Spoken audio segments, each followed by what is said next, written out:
नमस्कार।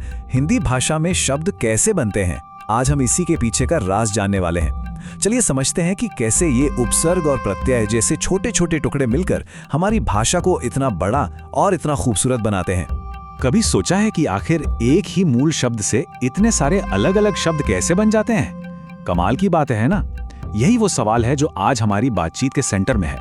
और यकीन मानिए, हिंदी की जो इतनी विशाल शब्दावली है ना, उसका राज इसी सवाल के जवाब में छुपा है। तो चलिए फटाफट देखते हैं कि आज हम क्या क्या समझने वाले हैं। हम शुरुआत करेंगे शब्द बनने के सीक्रेट से, फिर उपसर्ग और प्रत्यय को देखेंगे और आखिर में जानेंगे कि ये जानकारी कितनी पावरफुल है। ठीक है, तो शुरू करते हैं। देखिए, शब्द बनने की कोई भी कहानी एक मूल शब्द से ही शुरू होती है। ये किसी भी शब्द का, आप कह सकते हैं, सबसे बेसिक हिस्सा है, उसका कोर। हर मुश्किल से मुश्किल शब्द के दिल में एक आसान सा मूल शब्द होता है जिसमें उसका असली मतलब छिपा होता है। इसको पहचानना पता है कैसा है? जैसे किसी मशीन के सबसे जरूरी पुर्जे को समझना। एक बार वो समझ आ गया तो फिर बड़े और मुश्किल शब्द भी एकदम आसान लगने लगते हैं। अब बात करते हैं हमारे पहले जादुई हिस्से की, यानी उपसर्ग की। जैसा कि नाम से ही पता चल रहा है, उप का मतलब है पास और सर्ग का मतलब है बनाना। तो ये शब्द के पहले आकर एक नए शब्द की रचना करता है। तो आखिर ये उपसर्ग है क्या? देखिए, जैसा यहाँ लिखा है, ये एक शब्दांश है, यानी शब्द का एक छोटा सा हिस्सा। पर इसकी ताकत देखिए, ये किसी भी मूल शब्द के आगे जुड़ता है और ना सिर्फ एक नया शब्द बना देता है, बल्कि कई बार तो उसका मतलब ही बिल्कुल पलट देता है। ये उदाहरण देखिए, कितने मजेदार हैं। ज्ञान शब्द के आगे सिर्फ अ लगा और मतलब हो गया बिल्कुल उल्टा, अज्ञान। इसी तरह पुत्र के आगे सु लगने से बना सुपुत्र, मतलब एक अच्छा बेटा।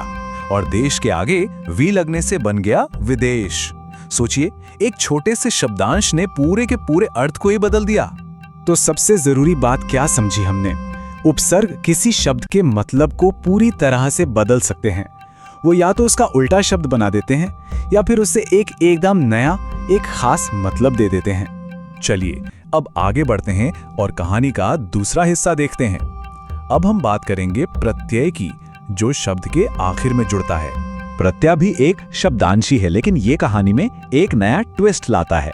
ये मूल शब्द के बाद में जुड़ता है और इसकी असली खासियत ये है कि ये सिर्फ मतलब ही नहीं बदलता, बल्कि कभी कभी तो वाक्य में उस शब्द का पूरा रोल ही बदल देता है, उसका ग्रामर ही बदल देता है।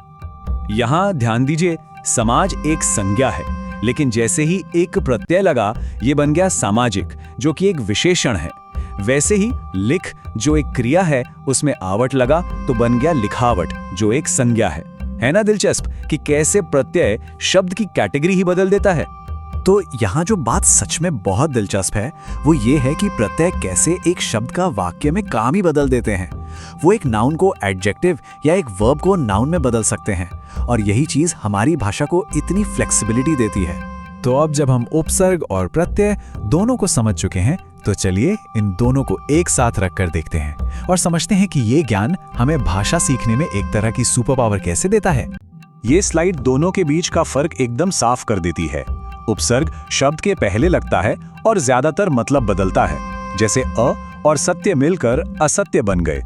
दूसरी तरफ प्रत्यय शब्द के बाद लगता है और मतलब के साथ साथ उसकी ग्रामर भी बदल सकता है, जैसे मानव में ता जुड़कर मानवता बन गया।